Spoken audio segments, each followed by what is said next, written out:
Hi, Kerry with Best of Us in Retirement. A lot of us in retirement get the idea that maybe we could supplement our income with some rental property. We can make a down payment. We've got good credit. We can basically get a cash flow. And particularly if we can find it in a neighborhood where as prices are increasing, there's a lot of tax benefits from investing in rental property. And so I'm in a situation where Nita and I are in good financial shape. I like to make good investments, and we like going to the beach and enjoying ourselves, and we like the lifestyle down there. So we had looked at, and I had commented that in past videos that we might buy a house. Well, for Christmas, we're going to go down and we're just going to rent a 2-bedroom condo. And I got to thinking that would maybe be a better way.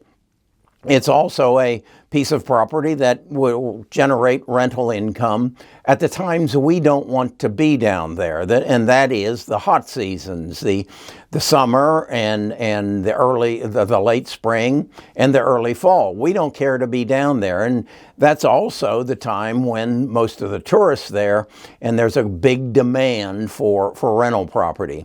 So I got to thinking, well, yeah, but is it going to work? I don't want to put $2 million into a house. And as I said, for Christmas, we're going down and we're going to be in a condo, a 2-bedroom condo. And rather than pay $2 to $3 million for a house, you can get a condo for around $1 million.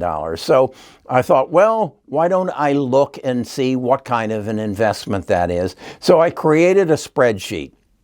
And this spreadsheet basically analyzes property on what is your income going to be from rental, what are your expenses, what are your HOA dues, what's your insurance, and then it goes and it looks at it. What I've created is to what kind of a tax benefits are available. You get to depreciate the house if it's a business, and then you also get the appreciation in the property, and the appreciation down there is astronomical because you got to remember they aren't making any more beachfront property. And this is a very unique with a swim club and a tennis club, all the amenities that someone would want both for renting or for living in. So to give you an example, I looked at one of the condos that in 2020, it sold for $845,000, and now Zillow puts a price on it of $1,300,000. That's a $500,000 increase on an $800,000 property. That's a phenomenal increase. So, and again, it's because they aren't making any more. So I did the spreadsheet. I went and found what the property taxes are and what the HOA dues are. And I thought, well, I ought to share that with my retired viewers because they can maybe adapt that spreadsheet for something they're interested in doing. So let me go over to my computer over here in my office and share the spreadsheet with you, and then we'll talk a little bit more about it. This is the spreadsheet I was talking about. It's built on a watercolors 2-bedroom condo. We spent 2 weeks. We spent a lot of time down here, and we spent 2 weeks in a house, and the house is going to cost $2 million or more. And then this Christmas, we're going down and we're spending Christmas with our kids, and we're going to stay in a 2-bedroom condo. So I thought, well, let's look and see if we don't want to move there full time. Let's see what the experience on a 2-bedroom condo is. So I looked up to see what they sell for, and they're listed for around $1.3 million, and they sell for about $1.2. And I could put $200,000 down. And then I'd have loan origination fees and closing costs. And so my initial investment would be about $209,000. And so the cost per square foot is about $1,000 a square foot. Yeah, that's right. But I would rent it the times that Nita and I are not down there. Now, actually, as it works out, when we want to be down there is when the vacancies occur. I'm figuring a 20% vacancy. At full rental, it would generate about $72,000 a year. But with the 20% in not being rented, that brings your income down to $57,600. So that will, then I wanted to figure out, okay, there's a lot of costs that go against this as well. I'm going to pay property taxes, I'm going to pay insurance, and that's the insurance really on the inside. Within the HOA, the condo has its own insurance, so I only have to insure the inside of it. There's a management fee. I'm going to pay about a 15% of the rentals that I generate of $57,000. My management fee will be about $8,640. I'm going to have to pay maintenance.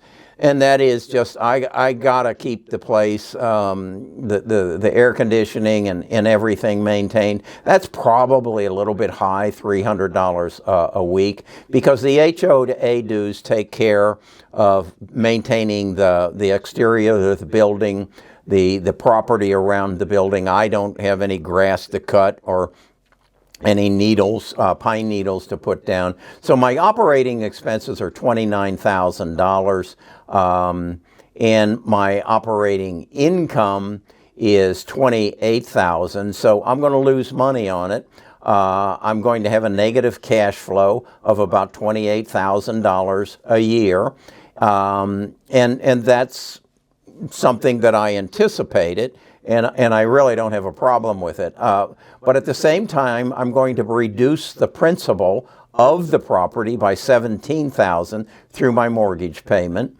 I believe the appreciation is going to be actually greater than 9%, because as I look at properties that sold 2 years ago, they're actually growing at a rate of about 20% a year. But I'm conservative on that.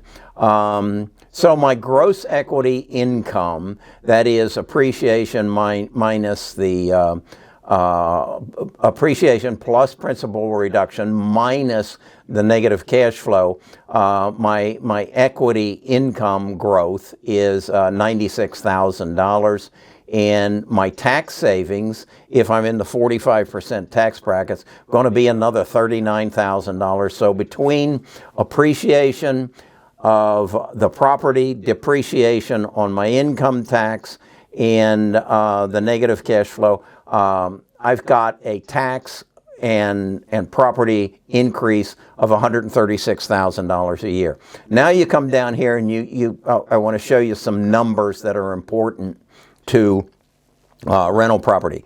Cap rate is kind of how much you're making based on what you paid for it, and 5% is a minimum.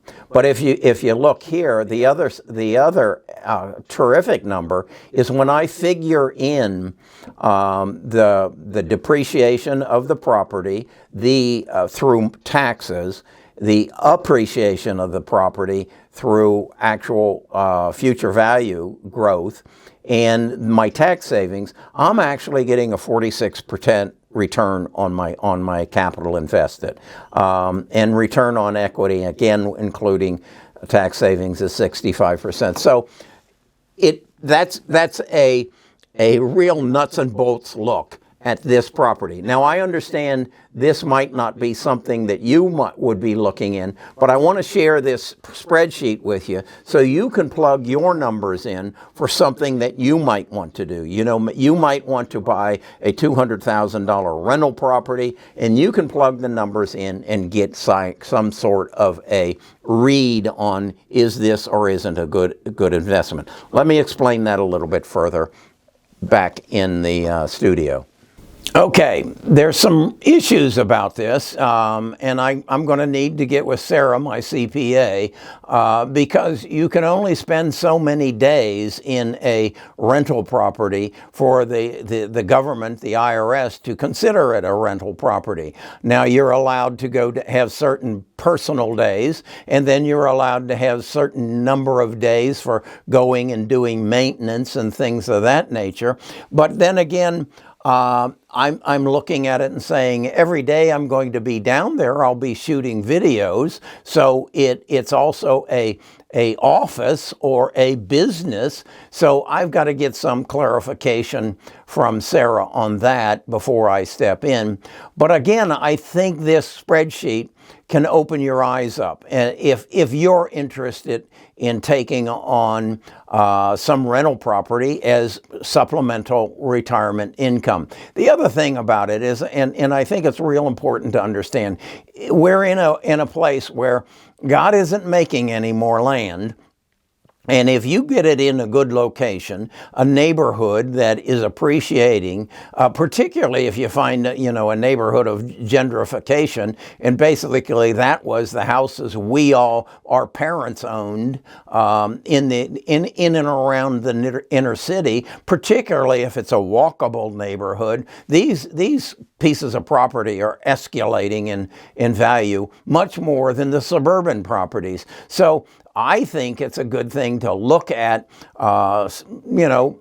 cottage type homes that are near a grocery store, near restaurants, near bars, that young people would love to live in and raise their kids in and make it their first or second home. And you charge rent. And as the property increases in value, your asset grows in value. And if you run it as a business, a rental business, you get to depreciate it. You get to write off expenses. So it becomes a win-win situation in many aspects. So I hope you can use the spreadsheet. I'm going to put a link to the spreadsheet where you'll just go and I'll give you the opportunity to download it, and you can have it.